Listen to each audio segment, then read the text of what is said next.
இன்றைக்கு நமக்கு கிடைச்சிருக்கிறது மிகப்பெரிய தலைமைத்துவம். ஒரு நல்ல யாருமே நிரந்தரமா இருக்க முடியாத பதவி. அந்த காலம் முதல் போயிருந்தார்கள். ஆனால் அந்த பதவியில் இருக்கும் பொழுது 4 முக்கியமான விஷயங்களை எல்லாருக்கும் ஒரு தலைவருக்கு இருக்க வேண்டிய அடையாளம், அவர் பின்னால் கர்வத்தோடு சுத்துகின்ற தொண்டர்கள் இருக்கணும். அவன் தான் தலைவர். சும்மா சொந்தமா வந்துட்டு சொந்தமா காலையில் போறது.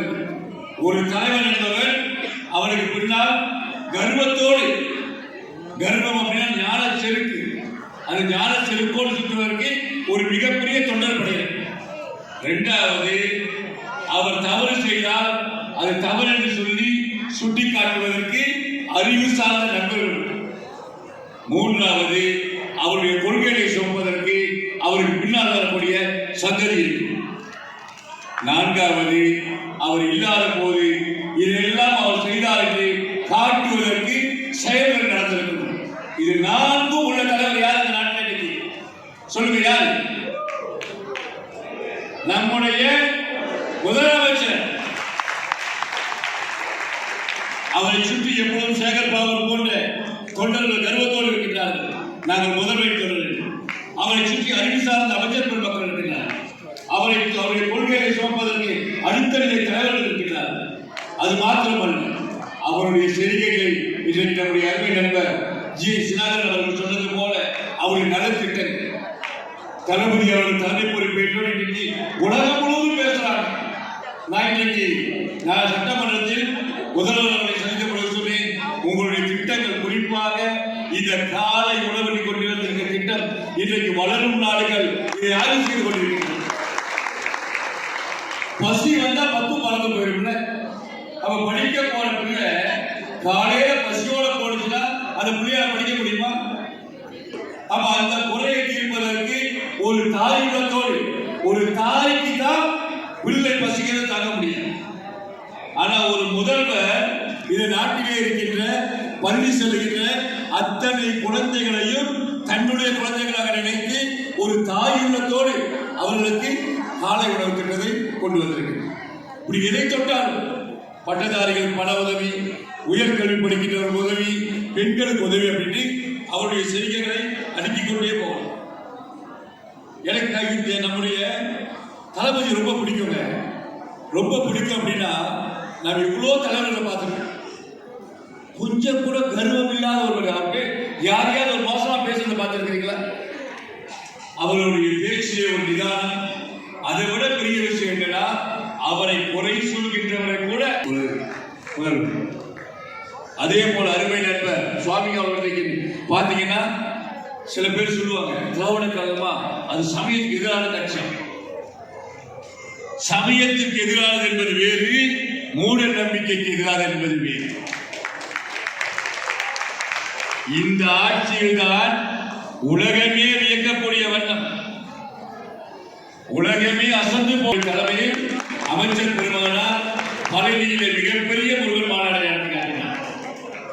இந்த தமிழ் ஒரு நல்லுலகத்தில் நம்முடைய தமிழ் கடவுள் முருகன் முத்தமிழில் வைதாரையும் வாழ வைக்கக்கூடிய அந்த முருகன் பெருமானுக்கு இப்படி ஒரு விழா என்னுடைய வாழ்நாளில் நான் பார்த்ததே கிடையாது.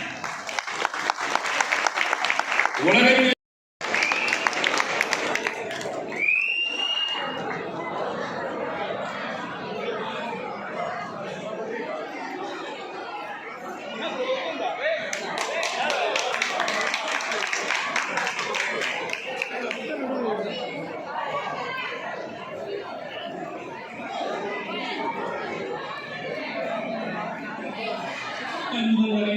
மனித திருவிழாக்கு கலந்து கொண்ட அனைத்து உடன்பிறப்புகளுக்கும் அனவாச நன்றியை தெரிவித்துக் கொள்கிறேன். நன்றி, நன்றி, நன்றி, வணக்கம்.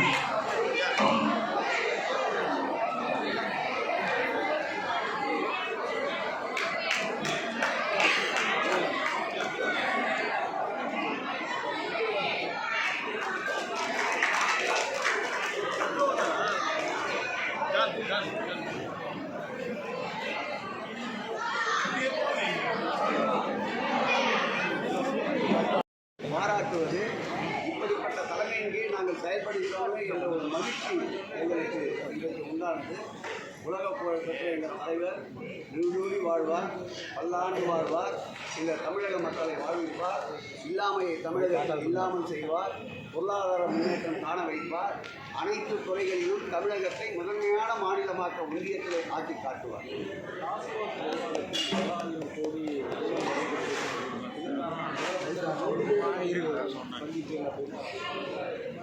இயக்கத்தை பொறுத்தளவில் 2 மொழி போராட்டத்தை கண்ட இயக்கம், எமர்ஜென்சியை கண்ட இயக்கம்.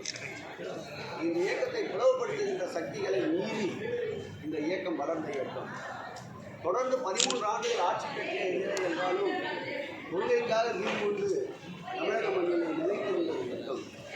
இதற்கு முன்பு கடந்த 10 ஆண்டுகள் ஆட்சியில் இல்லை என்றாலும் கொள்கைக்காக எந்த வகையிலும் சமரசம் செய்யப்படாத இயக்கம். இந்த இயக்கம் என்பது இன்றைக்கு ஆட்சி கட்டில் இருப்பதால் கையிலே கண்ணாடி தொட்டியை வைத்துக் கொண்டிருக்கிறோம், ஆட்சி என்ற கண்ணாடி தொட்டி.